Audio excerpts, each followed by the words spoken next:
Taxman é uma das composições mais famosas de George Harrison nos Beatles. É uma música que tem um estilo meio funkeado e ao mesmo tempo ácido e irônico. Essa era uma época que os Beatles estavam buscando muitas mudanças, eles estavam experimentando coisas novas, recebendo influência de tudo quanto é canto e trazendo novas técnicas de gravação. E uma das partes mais famosas dessa música é o solo. Ele é conhecido pela sua agressividade, pela sua acidez e com certeza, por que não dizer, pelo seu toque exótico. E obviamente que o mais comum é a gente imaginar que o George Harrison que gravou o solo, afinal de contas a música é dele. No entanto, a grande bomba não é o George Harrison que toca esse solo. Quem toca esse solo é o baixista Paul McCartney. Meu nome é Denis Carmonari, sou professor de guitarra há mais de 15 anos, bacharel em composição e regência e mestre em musicologia. Não se esquece de se inscrever no canal, dar um joinha para me dar uma força, porque nesse vídeo aqui eu vou analisar esse solo incrível e mostrar o porquê que não foi o George Harrison que gravou ele. Bem, nessa época os Beatles estavam sendo muito influenciados por várias outras culturas, principalmente a cultura indiana.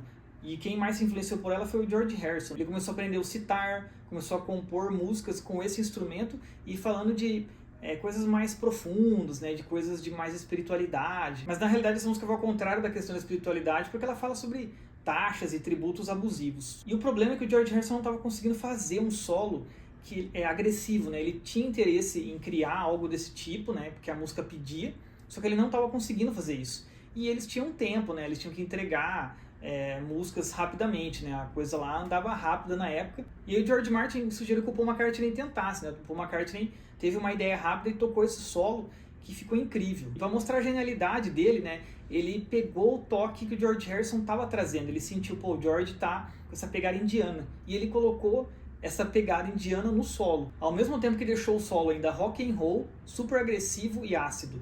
Então é legal porque é uma banda, né, que começou com um pop rock, né, uma coisa, né, bonitinha, cheia de escala certinha, com uma influência ali do blues talvez, que trazia uma blue note, usou uma coisa totalmente, né, modal, assim, quase, não dá pra falar atonal, mas assim, o Paul McCartney usa várias notas dentro da escala aqui, um cromatismo absurdo, que tira a sensação de tonalidade da parte do solo, né? O solo não tem uma sensação fixa de tonalidade. A primeira coisa importante a falar é da base, né? A base tá aqui, ó, né? Então no primeiro grau com o sétimo aqui, né?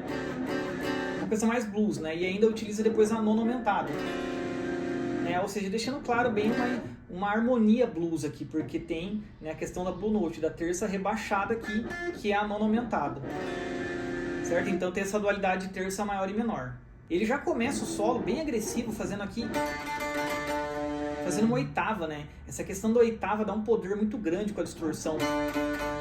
É uma agressividade, ele faz a paletada alternar aqui. Né? Então dá essa sensação de poder aqui e uma sonoridade exótica ao mesmo tempo, né? Porque a gente está muito acostumado com o power chord. Aí vem essa oitava, lembra um pouco a questão indiana de ter uma nota pedal de fundo, né? Essa nota aqui de ré que fica de pedal. Então ele brinca com isso. E logo aqui ele já mete, né, a escala pentatônica menor, né? Terça menor aqui mesmo, o acorde está sendo maior. Terça menor. E um bend aqui de meio tom. Então ele está brincando com a blue note aqui.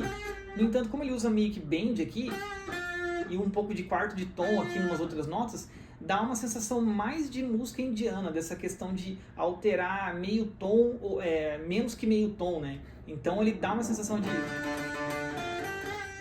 Não dá uma sensação de que está usando a blue note que nem se é usado no blues. Não, parece que é um desvio característico de música que não é temperada, ou seja, que não é só dividida em meio tom, ou seja, música indiana. Daí ele vai fazer esse slide rápido aqui também, um desvio mais parecendo uma coisa oriental, né? De brincar com a mudança do tom. A gente não foi de fato para uma nota, a gente só desviou o que estava antes. Aí vai concluir essa frase então, né?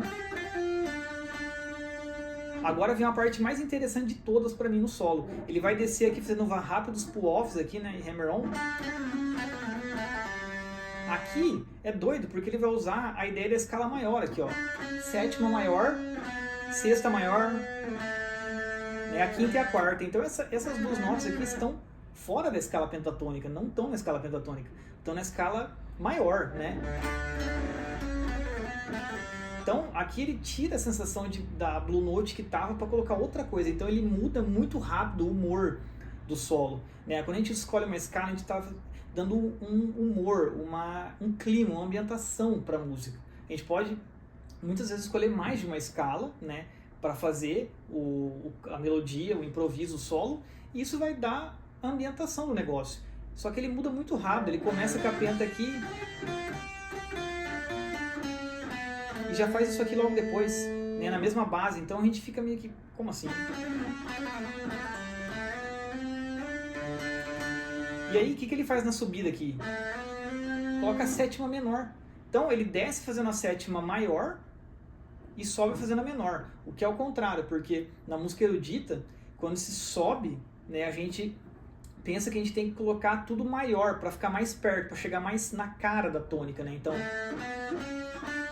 né, conduz melhor para a tônica quando você deixa tudo maior, sexta maior, sétima maior. E quando a gente desce, a gente faz tudo menor, sétima menor e sexta menor.